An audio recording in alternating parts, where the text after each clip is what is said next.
Hello everyone, कैसे हो आप लोग। आई होप आप लोग बहुत अच्छे होंगे। आज की इस वीडियो में हमारा डे है नंबर 30। एक महीना हो चुका है हमारी सीरीज को, और आज की सीरीज में हम लोग समझने वाले हैं एक्टिव और पैसिव के बारे में। एक्टिव और पैसिव जो है उसमें बहुत सारे लोग जो है कंफ्यूज हो जाते हैं। लोग कितने भी वीडियोस देख लिए उनको एक्टिव और पैसिव समझ में आता ही नहीं है, क्योंकि हाँ मैं मानती हूँ इसमें कंफ्यूजन होती है, लेकिन आज की इस वीडियो को देखने के बाद आप एक्टिव या फिर पैसिव में, पैसिव से एक्टिव बनाने में या फिर एक्टिव से पैसिव बनाने में कभी भी कंफ्यूज नहीं होने वाले। आपको बस एक काम करना है, वीडियो में एंड तक बने रहना है और आपके सारे के सारे डाउट्स आज के आज क्लियर हो जाएंगे। So my name is Fatima and you are watching learn it to Z English. Let's begin. एक रिक्वेस्ट करूंगी आपसे, अगर आप चैनल पर नए हैं तो वीडियो को लाइक जरूर कर देना और बेल आइकन को सॉरी, अगर आप चैनल पर नए हैं तो सब्सक्राइब जरूर कर देना, बेल आइकन को प्रेस करना मत भूलना। साथ ही साथ अगर वीडियो पसंद आया यार तो प्लीज अपने फ्रेंड्स और फैमिलीज के साथ शेयर कर देना, ताकि वो भी इंग्लिश बोल सके और अच्छे से प्रैक्टिस कर सके। इससे मेरा भी भला हो जाएगा और उनका भी भला हो जाएगा। बिना किसी देरी की शुरुआत करते हैं इस वीडियो की, इस लेसन की। Let's begin. सो डे 30 में हम लोग बात करने वाले हैं एक्टिव और पैसिव टेंस की। We are diving into a fundamental concept that can significantly impact the clarity and impact of your writing active and passive voice। Active और पैसिव वॉइस को बनाने के, लिखने के तरीके आपके आज के इस वीडियो में क्लियर होने वाले हैं। We will explore what they are. हम ये लोग ये जानेंगे कि वे हैं क्या, क्या चीज़ है, आखिर क्या हुआ है ये एक्टिव और पैसिव में, और साथ ही साथ में how to transform sentences between them. मतलब कि एक्टिव को पैसिव में कैसे बनाए, पैसिव सेंटेंस को एक्टिव में कैसे बनाए। Common pitfalls to avoid, when to use and many more. मतलब कि कॉमन मिस्टेक्स जो जिन्हें अवॉइड करना चाहिए और इन्हें कब कहाँ यूज करते, वो सब हम लोग आज की इस वीडियो में पढ़ने वाले हैं। So let's begin. What is active voice. सबसे पहले बात करते हैं एक्टिव वॉइस क्या है। एक्टिव वॉइस की डेफिनेशन क्या होती है। इन एक्टिव वॉइस, थोड़ा सा जूम कर लूं मैं। हाँ। इन active voice the subject of the sentence performs the action of the verb.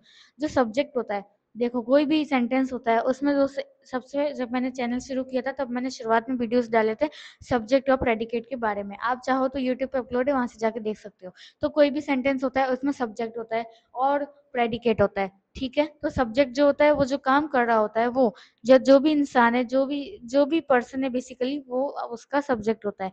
तो एक्टिव वॉइस में क्या होता है, तो सब्जेक्ट ऑफ द सेंटेंस, जो सेंटेंस का जो सब्जेक्ट होता है ना, performs the action of the verb. वो वर्ब को, वो एक्शन को परफॉर्म कर रहा होता है। ठीक है, it follows a straightforward subject verb object structure, making the sentence direct and easy to understand. Active voice में अभी मैं आपको एग्जांपल्स दिखाऊंगी तो आपको समझ में आएगा कि एक्टिव वॉइस जो है बहुत ज्यादा इजी होता है और उसका कोई परफेक्ट मीनिंग निकलता है। और मतलब मीनिंग तो पैसे वॉइस का भी निकलता है, लेकिन सीधा सीधा हमको सीधे सीधे समझ में आ जाता है कि हाँ ये सेंटेंस कहना क्या चाहते हैं। एग्जाम्पल मैं आपको बताऊंगी तब आप अच्छे से समझ पाओगे कि ये डेफिनेशन का मतलब क्या है। तो एग्जाम्पल है, the dog chased the cat. कुत्ते ने बिल्ली को छेड़ा। ठीक है, तो सब्जेक्ट क्या है आपका, डॉग है। इसमें सब्जेक्ट कौन है आपका, डॉग है। ठीक है, क्योंकि कुत्ते ने बिल्ली को छेड़ा, तो सब्जेक्ट इज डॉग। ठीक है, इसको हम डोएर भी कह सकते हैं, डोएर। ठीक है, उसके बाद है वर्ब। इसमें क्या है, चेज यानी छेड़ना, ये एक्शन हुआ है, ये वर्ब हुआ है। ठीक है, और ऑब्जेक्ट क्या है, द कैट। ठीक है, जिसके साथ हुआ उसको हम रिसीवर भी कहते हैं और जिसने किया उसको हम डोयर भी कहते हैं। ठीक है, तो ऑब्जेक्ट हमारी कैट है, वर्ब हमारा चेज्ड है और सब्जेक्ट हमारा डॉग है। तो सेंटेंस क्या बना, the dog chase the cat. तो ये सुनने में कितना अच्छा लग रहा है और कितना प्रॉपर लग रहा है सुनने में। तो इसी को कहते हैं एक्टिव वॉइस। तो यहाँ पे क्या लिखा था, it follows a straightforward subject verb object. सबसे पहले सब्जेक्ट आता है, उसके बाद वर्ब आता है, उसके बाद ऑब्जेक्ट आता है, मेकिंग द सेंटेंस डायरेक्ट। और उसका जो सेंटेंस का मतलब होता है सीधा डायरेक्ट निकलता है और समझने में भी आसानी होती है। अब आपको समझ में आया होगा कि डेफिनेशन क्या कहना चाहती है। अब हम बात कर लेते हैं कि एक्टिव वॉइस का यूज करना क्यों है। So active voice is generally preferred because it is clear, concise and often more engaging. Active voice का हम यूज क्यों करते हैं, अभी मैंने सेंटेंस पढ़ा तो सुनने में बिल्कुल सिंपल, शॉर्ट और इजी लगा ना, समझ में आसानी से आ गया ना। यही रीजन है कि हम एक्टिव वॉइस का यूज करते हैं। एक्टिव वॉइस इसलिए यूज की जाती है क्योंकि सुनने में क्लियर लिखती है और इजी टू अंडरस्टैंड होती है और मोर इंगेजिंग होती है, इसलिए इसका यूज किया जाता है। And it immediately tells the reader वो इज डूइंग व्हाट। और जो हम, जैसे कि हम पढ़ रहे तो हमें तुरंत ही पता चल जाएगा कि कौन इसमें क्या कर रहा है, क्या काम कर रहा है, क्या एक्शन हो रहा है। ठीक है, leading to stronger and more dynamic sentences. और इससे सेंटेंसेस को जो गहराई होती है, डीपनेस होती है, वो और भी स्ट्रॉन्ग हो जाती है। बस इसीलिए हम एक्टिव वॉइस का यूज करते हैं। अब हम बात करेंगे पैसिव वॉइस की। तो एक्टिव वॉइस क्या है हमको समझ में आ गया है। मैं लास्ट में एक बार समरी बता दूंगी ताकि आप अच्छे से रिमाइंड कर सको। So now what is active voice? Active voice क्या है? सबसे पहले इसकी भी डेफिनेशन देखते हैं। In passive voice the subject of the sentence receive the action of the verb. Passive voice में क्या होता है? जो सब्जेक्ट होता है, सबसे पहले आता है। वो जो सेंटेंस में जो सब्जेक्ट होता है वो receive the action of the verb, जो काम किया जा रहा होता है ना वो उसके ऊपर ही किया जा रहा होता है। जैसे कि अब ये रिसीवर क्या होता है? रिसीवर ऊपर ऊपर भी आया था। ये रहा द कैट, इसमें जो बिल्ली के साथ काम हुआ ना तो बिल्ली को हम रिसीवर भी कहते हैं। इस तरह पैसिव वॉइस में क्या होता है? पैसिव वॉइस में ये होता है कि जो सब्जेक्ट होता है ना वो आपका रिसीवर हो जाता है। ठीक है। So the subject of the sentence receive the action of the verb. The focus shifts from the performer of the action to the action itself. यानी कि जो काम जो सब्जेक्ट होता है उस पे उस दोबारा दूसरा काम आ गया होता है। और to infinitive being and acted upon, या इसका मतलब ये है कि सब्जेक्ट के ऊपर ही काम आ गया होता है। अब मैं आपको एग्जांपल बताऊंगी कि एक्टिव वॉइस पैसिव वॉइस से कैसे डिफरेंट है। So example is the cat was chased by the dog. ऊपर क्या एग्जांपल था? ऊपर क्या एग्जाम्पल था कि the dog chase the cat. उसकी को हमने सेंटेंस का मीनिंग वही है लेकिन बस हमने पोजीशन एक्सचेंज कर दी। जहां पे डॉग था वहां पे कैट आ गई, जहां पे कैट थी वहां पे डॉग आ गया। ठीक है। तो the cat was chase by the dog, बिल्ली को कुत्ते द्वारा छेड़ा गया था। और ऊपर क्या था? The dog chase the cat, कुत्ते ने बिल्ली को छेड़ा। मतलब तो वही है लेकिन जस्ट हमने पोजीशन एक्सचेंज कर दी। अब इसमें सब्जेक्ट हमारा क्या है? कैट है। इसमें सब्जेक्ट कैट है। ठीक है, ये रिसीवर है। ठीक है। और उसके बाद हमारा वर्ब क्या है? Was chased. वॉज चेज्ड और इसमें फॉर्म क्या आ गई? वाज आ गया। पास हो गया ये। To be past participle verb की वर्ब सॉरी पास की फॉर्म आ गई इसमें। और एजेंट जिसने काम किया है वो कौन है? वो डॉग है। ठीक है, तो ये होता है एग्जाम्पल। अब हम लोग बात कर लेते हैं आगे की कि हम इसको यूज कब करते हैं और क्यों करते हैं। So passive voice is useful when the doer of the action is unknown. Doer क्या होता है? फिर से एक बार देख लो ऊपर। डोइड होता है। एक्टिव वॉइस की बात करें तो डोइड हम किसको कहते हैं? सब्जेक्ट को कहते हैं। ठीक है। So passive voice is useful when the doer of the action is unknown. Passive voice में जो सब्जेक्ट करता होता है ना वो अननोन होता है, अनइम्पोर्टेंट, या फिर उसका उतना महत्व नहीं होता। और when you want to emphasize the action और द रिसीवर, ठीक है, मतलब वो इतना अननोन होता है पैसिव वॉइस के अंदर सब्जेक्ट, जबकि एक्टिव वॉइस में सबसे बड़ा मेन रोल सब्जेक्ट का होता है। So passive voice is useful when the doer of the action is unknown और unimportant. For instance in scientific writing it's common to use passive voice to focus on processes rather than the researches। अब अगर हम science के नजरिए से देखें तो science में पैसिव वॉइस का यूज जो है वो कॉमन हो गया है to focus on processes. Process पे ये फोकस रखता है रिसर्च से ज्यादा। प्रोसेसेस पे पैसिव वॉइस ध्यान देता है, ज्यादा डिटेल में एक्सप्लेन करता है, इसलिए पैसिव वॉइस को यूज किया जाता है। तो ये थे uses, definition, example active voice और पैसिव वॉइस की। अब हम आगे बढ़ते हैं और देखते हैं एक्टिव से पैसिव वॉइस कैसे बनाते हैं। How to change active to passive, बाद में ये भी देखेंगे कि पैसिव से एक्टिव कैसे बनाते हैं। तो स्टेप बाय स्टेप हम लोग देखेंगे, फिर नीचे एग्जांपल देखेंगे।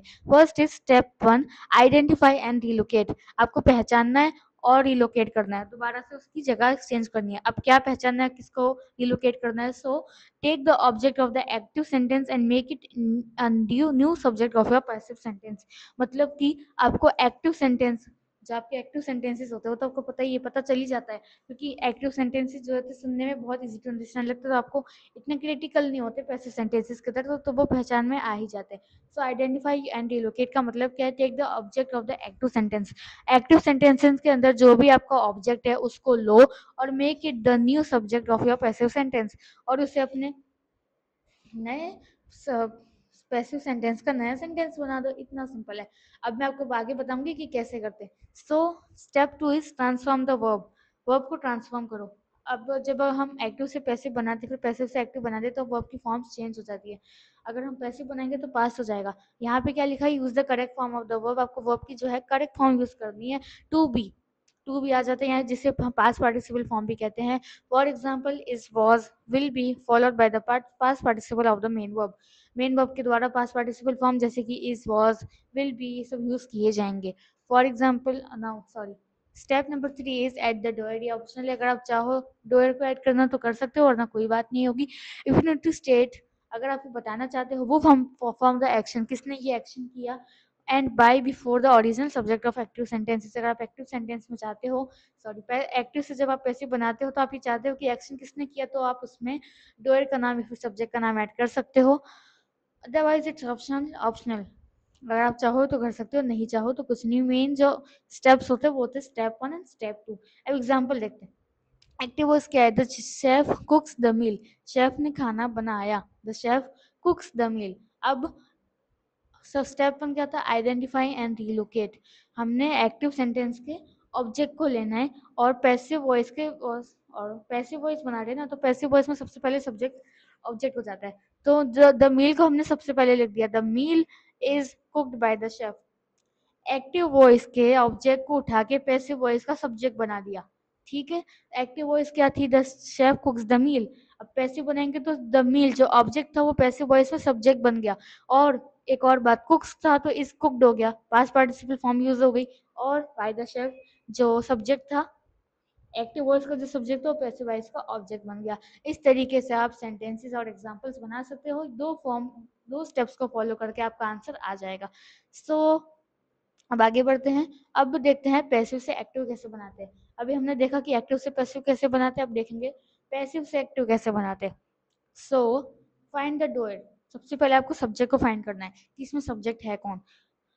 So look for the agent, यानी कि आपको सब्जेक्ट को देखना है। Usually found after by. Mostly passive voice के जब पैसिव से जब हम एक्टिव में कन्वर्ट करते तो जो सब्जेक्ट होता है वो बाई के बाद ही लिखा होता है। एग्जाम्पल देखेंगे तो आपको समझ में आएगा। अभी बताती हूँ एग्जाम्पल्स भी। If there is no by phrase you might need to infer or add a general subject. Mostly क्या केसेस में क्या होता है कि बाई के बाद ही सब्जेक्ट दिया गया होता है, लेकिन अगर बाई नहीं दिया गया तो आपको जनरल सब्जेक्ट बनाना पड़ता है। जैसे कि अगर लड़के की बात हो रही तो लड़के की बात हो रही है तो आप हिज लगा दोगे, और लड़की की बात हो रही है तो आप हर लगा दोगे। इस तरीके से अगर बाई के बाद कोई भी सब्जेक्ट नहीं है तो आपको बनाना पड़ता है। ठीक है, step two make it the subject. उसको सब्जेक्ट बना दो। मतलब the identified doers become the subject of your new active sentence. जो आपने डोयर को आइडेंटिफाई किया वो आपका सब्जेक्ट बन जाता है एक्टिव सेंटेंस का। ठीक है, step 3 is adjust the verb. Verb को एडजस्ट करना बहुत जरूरी है। अगर आपने वर्ब को एडजस्ट नहीं किया तो आपके सेंटेंस का मीनिंग ही सही नहीं निकलेगा। मीनिंग ही सही नहीं निकलेगा तो मार्क्स या फिर सेंटेंस जो है वो पूरा गलत हो जाएगा। इसलिए वर्ब को एडजस्ट करना दोनों टाइप के सेंटेंसेस में बहुत जरूरी है, चाहे आप एक्टिव से पैसिव बना रहे हो या फिर पैसिव से एक्टिव बना रहे हो। So adjust the verb. Change the verb to correct tense in the active form. जो भी करेक्ट फॉर्म है वर्ब की उसमें आपको चेंज करना है। Ensuring it aligns with the new subject and the original meaning. उसका जो मतलब हो वही निकले। बी इंश्योर, ये आपको ध्यान रखना है। आप कुछ भी वर्ड, कहीं का भी वर्ड नहीं घुसेड़ सकते हैं वहाँ पे। अब एग्जाम्पल देख लेते हैं। हमने स्टेप्स देख लिए, बारी है एग्जाम्पल्स की। अब मैं बताती हूँ कि बाई के बाद मैं क्या कह रही थी। सो ये पैसिव वॉइस का एग्जांपल है। The letter was written by Sarah. Sarah ने लेटर लिखा। ये लेटर सारा के द्वारा लिखा गया था। अब फाइंड द डोयर। हमको सबसे पहले सब्जेक्ट फाइंड करना है। तो सब्जेक्ट क्या है? यूजुअली बाई के बाद दिया होता है, तो यहाँ पे भी बाई लिखा है। बाई के बाद सारा लिखा है तो सारा सब्जेक्ट है। अब एक्टिव बनाने के लिए क्या करेंगे? Make it the subject. जो हमने डोयर को फाइंड करा है, जो बाई के बाद जो भी चीज है हम उसे मान के चलेंगे कि हमारा सब्जेक्ट है। तो सब्जेक्ट को सबसे पहले ले आओ, तो लिख दिया भाई सबसे सब्जेक्ट को सबसे पहले। सारा सबसे पहले आ गई। उसके बाद एडजस्ट द वर्ब। वर्ब को एडजस्ट करा। वाज रिटन कर था तो रोट कर दिया। ठीक है, रिटन था रोट कर दिया। और उसके बाद ऑब्जेक्ट बचा द लेटर। इस तरीके से आप एग्जाम्पल्स के द्वारा इन स्टेप्स को फॉलो करते हुए किसी भी तरह का एक्टिव से पैसिव फिर पैसिव से एक्टिव बना सकते हो चुटकियों में। सो यही था कुछ तरीके, कुछ स्टेप्स जिसमें बहुत सारे लोग कंफ्यूज होते थे, लेकिन आई एम श्योर इस वीडियो को देखने के बाद आप बिल्कुल भी कंफ्यूज नहीं हो रहे होंगे। वीडियो में मजा आ रहा हो तो प्लीज वीडियो को लाइक कर देना। अब आगे बढ़ते हैं और देखते हैं कुछ कॉमन मिस्टेक्स जो बहुत सारे लोग करते हैं, जिन्हें आपको अवॉइड करना चाहिए। So common mistakes to avoid. First is incorrect tense changes. मैंने ऊपर भी बताया कि टेंस को चेंज करना, वर्ब को चेंज करना बहुत ही ज्यादा इंपॉर्टेंट है। अगर नहीं करोगे तो सेंटेंस गलत हो सकता है। सो a frequent error is failing to correctly adapt the verb tense when switching between voices। जब आप वॉइसेस को स्विच करते हो, यानी एक्टिव से पैसिव बनाते हो या फिर पैसिव से एक्टिव बनाते हो, तो टेंस को चेंज करना बहुत ज्यादा इंपॉर्टेंट है, लीडिंग टू ग्रामेटिकल इनएक्युरेसीज। अगर आप ऐसा नहीं करते हो तो आपके ग्रामेटिकल मिस्टेक्स हो सकती हैं और उसके मार्क्स कट सकते हैं। ठीक है, तो ये मिस्टेक आपको अवॉइड करनी है। नेक्स्ट इज ओमिटिंग की इन्फॉर्मेशन। जो मेन इन्फॉर्मेशन है उसको आप बताओ नहीं और बाकी की सारी चीजों को बता दो। तो आपको मेन चीज बतानी है। व्हेन कन्वर्टिंग टू पैसिव, यहाँ पैसिव की बात करें, जब आप एक्टिव से पैसिव वॉइस में कन्वर्ट करते हो, अवॉइड रिमूविंग द डोइड। तो आपका सब्जेक्ट होता है उसे रिमूव करना, अवॉइड करो, उसको आपको रिमूव नहीं करना है। If their identity is crucial for context और अंडरस्टैंडिंग, उसको आपको रिमूव नहीं करना है। ये थी second mistake. Next is unnecessary passive use. Passive use का इस्तेमाल बार बार नहीं करना है, अननेसेसरीली नहीं करना है, जहां इस्तेमाल करना हो वही करना है, बार बार उसका use can make sentence critical. For example यहाँ लिखा है, overusing passive voice can make your writing seem verbose, detach and less impactful than direct active construction. मतलब कि अगर हम बार बार पैसिव सेंटेंस का यूज करेंगे, एक तो पैसिव सेंटेंसेस होते ही क्रिटिकल है, अब उसमें बार बार पैसिव सेंटेंस का यूज करोगे, बार बार बाई घुसेड़ोगे, बाई बाई ऐड करोगे, बाई बाई, तो फिर वो कितना क्रिटिकल बन जाएगा, उसको प्रोनाउंस करना, और वो दिखेगा भी नहीं अच्छा, इजी टू अंडरस्टैंड तो होगा भी नहीं, अंडरस्टैंड ही नहीं आएगा तो इजी कहाँ से होगा। सो आपको पैसिव वॉइस का अननेसेसरी यूज बिल्कुल भी नहीं करना है, जहां पे बस काम हो वहीं पे आपको यूज करना है। Next subject object confusion. Subject और ऑब्जेक्ट के बीच confusion, misplacing the subject and object is a common pitfall that distorts the sentence meaning. जब आप एक्टिव से पैसिव बनाओगे तो आपका सब्जेक्ट होगा सबसे पहले आएगा और ऑब्जेक्ट सबसे लास्ट में आएगा। वही है जब आप पैसिव से एक्टिव बनाओगे, सो पैसिव सेंटेंस के अंदर ऑब्जेक्ट, जो एक्टिव के अंदर सब्जेक्ट हो, सॉरी, जो एक्टिव सेंटेंसेस के अंदर जो ऑब्जेक्ट होता है वो पैसिव सेंटेंस के अंदर सब्जेक्ट बन जाता है, और एक्टिव सेंटेंसेस के अंदर का सब्जेक्ट पैसिव सेंटेंसेस के अंदर ऑब्जेक्ट बन जाता है। ठीक है, छोटी छोटी बातें हैं लेकिन ये बहुत ही कॉमन मिस्टेक है जो बहुत सारे लोग करते हैं। Misplacing the subject and object, subject की जगह पे ऑब्जेक्ट लिख देते हैं, ऑब्जेक्ट की जगह पे सब्जेक्ट लिख देते हैं। बहुत सारे लोग ये गलतियां करते हैं, लेकिन आपको ये गलतियां बिल्कुल भी नहीं करनी है। Is a common mistake that distort the sentence meaning. अगर आप ऐसा करोगे, सब्जेक्ट का ऑब्जेक्ट और ऑब्जेक्ट का सब्जेक्ट लगा दोगे, जो पूरा सेंटेंस है उसका मीनिंग चेंज हो जाएगा, जिसका फिर सेंटेंस का कोई भी मीनिंग रहेगा ही नहीं। सो आपको ये मिस्टेक भी दोबारा रिपीट नहीं करनी है। अब इतनी सारी हमने कथा पढ़ ली है तो कुछ एग्जाम्पल्स ही हो जाए। सो क्विक एग्जाम्पल्स एक्टिव से पैसिव, बाद में पैसिव से एक्टिव पे भी आते हैं।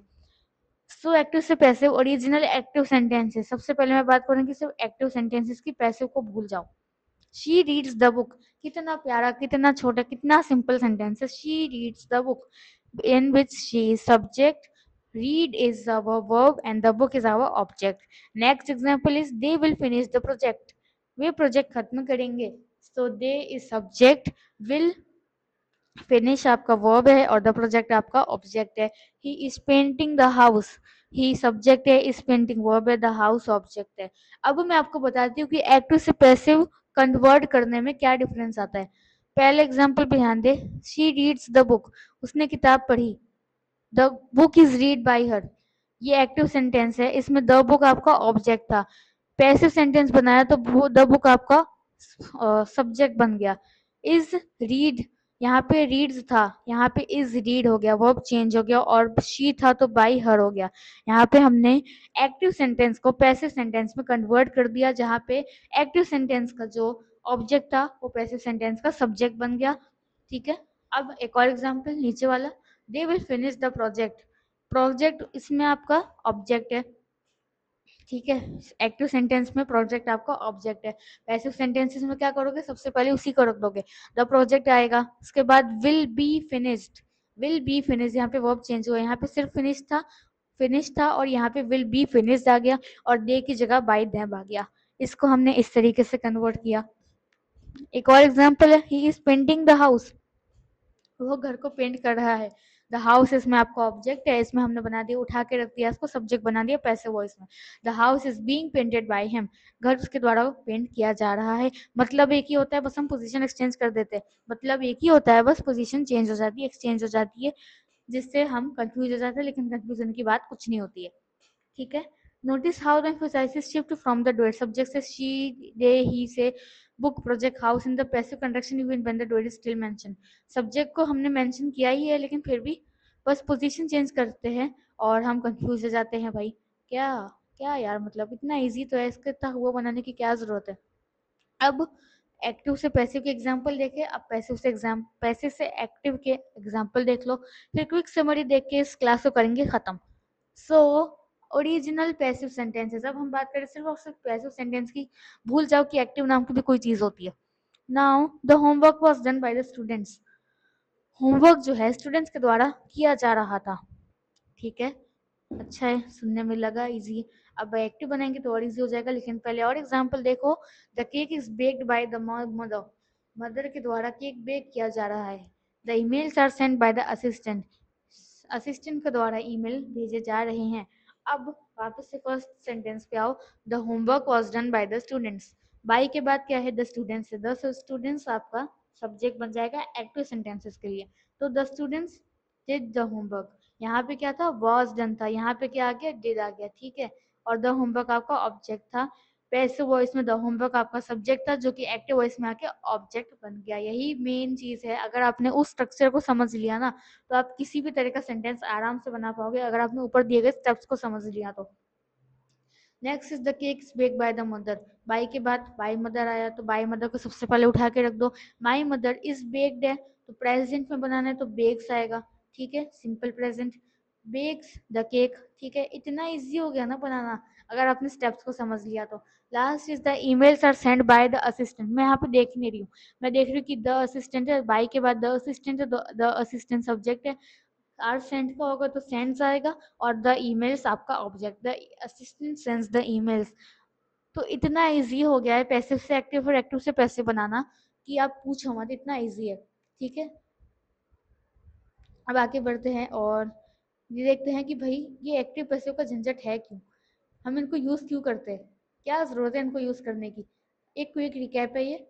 वाई यूज एक्टिव और पैसिव, एक्टिव पैसिव को यूज करने की जरूरत क्या है भाई, बिना यूज करे नहीं चल सकता क्या, बताती हूँ। एक्टिव वॉइस की बात करते हैं सबसे पहले। आपको क्या देते हैं, क्लैरिटी देते हैं, सेंटेंस पे क्लैरिटी मिलती है, आपको क्लैरिटी मिलती है। डायरेक्टनेस देते हैं, सीधा आपको बात डायरेक्टली पता चल जाती है। ठीक है, अब पैसिव वॉइस की बात करें कि पैसिव वॉइस की क्या जरूरत है, चलो एक्टिव वॉइस तो समझ में आ गया। ऑब्जेक्टिविटी देते, इफेक्टिव टोन देते, असर पड़ता है बात पे, फ्लेक्सिबिलिटी एंड कंट्रोल देते, आपकी बात पे आपका कंट्रोल रह सकता है, ये बताते हैं पैसिव सेंटेंसेस। जबकि सेंटेंसेस सेंटेंस में क्लियरिटी देते हैं, डायरेक्टनेस बताते हैं। सो यही थे वो कुछ रीजन जिससे आपको एक्टिव और पैसिव दोनों का यूज करना चाहिए। Choosing between active and passive is not about one being inherently better, but about selecting the most effective tool for your message. Active और पैसिव को सिलेक्ट करना टोटली आपके ऊपर है, आप जो चाहो सिलेक्ट कर सकते हो। फिर से मैं कह रही हूँ कि सेंटेंस का मीनिंग वही रहता है, बस पोजीशन एक्सचेंज हो जाती है, पोजीशन चेंज हो जाती है। एक्टिव वॉइस एक छोटी सी लाइन यहाँ लिखी है, आइडियल फॉर क्लैरिटी, क्लैरिटी के लिए, डायरेक्टनेस के लिए। And when you want to make your writing strong and impactful, जब अपनी आप राइटिंग स्किल्स को मोर स्ट्रांग और इम्पैक्टफुल बनाना चाहते हो, तो आप एक्टिव वॉइस का यूज करोगे। बेस्ट व्हेन द और पैसिव वॉइस का यूज कब, best when the action of the receiver of the action is more important then the doer. मतलब कि ये कब बेस्ट है, जब एक्शन जो हो रहा है वो सब्जेक्ट से ज्यादा इंपॉर्टेंट है, और when the doer is unknown और इरेलेवेंट, या फिर आप यही जानते ही नहीं हो पैसिव सेंटेंस में कि सब्जेक्ट है कौन। और अगर आप दोनों को मास्टर कर लेते हो तो फिर great flexibility and control over your writing style, अपने राइटिंग स्टाइल को आप मास्टर कर लोगे अगर आपने दोनों को मास्टर कर लिया तो। सो यही थे कुछ छोटे छोटे मिस्टेक्स, छोटी छोटी चीजें जिसमें लोग कंफ्यूज हो जाते हैं, और अ, समझ नहीं पाते कि एक्टिव पैसिव को क्या है, एक्टिव पैसिव का हुआ बना लेते हैं। लेकिन कंफ्यूजन की कोई भी बात नहीं है भाई, जब आपके पास इतना अच्छा channel learn to Z English को सब्सक्राइब करो ना, मैं डेली वीडियोस अपलोड करती हूँ, उनको देखिए ना। आई एम श्योर कि मेरे जितने भी वीडियोस आएंगे, मैं जितने भी वीडियोस डालूंगी, उन सब के बाद, इस सीरीज को पूरा करने के बाद, आपके सारे के सारा ग्रामर का डाउट तो क्लियर हो जाएगा। उसके बाद मैं आगे आने वाली और भी सीरीज लाऊंगी। वीडियो देखिए, लाइक करिए, सब्सक्राइब करिए, बेल आइकन को प्रेस करिए, ताकि आप मेरी एक भी वीडियो मिस ना कर सके। अगर अब की बात करें तो हमारी आज की इस वीडियो को हम यही करेंगे समाप्त। Thank you so much for watching. अगर आप वीडियो में अभी तक बने हैं तो प्लीज प्लीज प्लीज अपने फ्रेंड्स और फैमिलीज के साथ जरूर शेयर कर देना यार, ताकि वो भी ऐसे एक्टिव और पैसिव में मिस्टेक ना कर पाए। कि इससे अगर आप शेयर करोगे तो मुझे बहुत अच्छा लगेगा। मैं मिलूंगी आपसे डे नंबर 31 में, तब तक के लिए थैंक यू सो मच। और एक और बात याद रखिएगा, clear precise communication is a vital skill. Communication एक बहुत ही अच्छी स्किल है, अगर आप इसको बोलना सीख जाते हो तो आई होप आप लोग लाइफ में बिल्कुल सक्सेसफुल हो सकते हो। See you in the next lesson of Basic English Grammar series. Till then, thank you so much for watching. Take care and keep smiling and keep learning. Thank you so much for watching.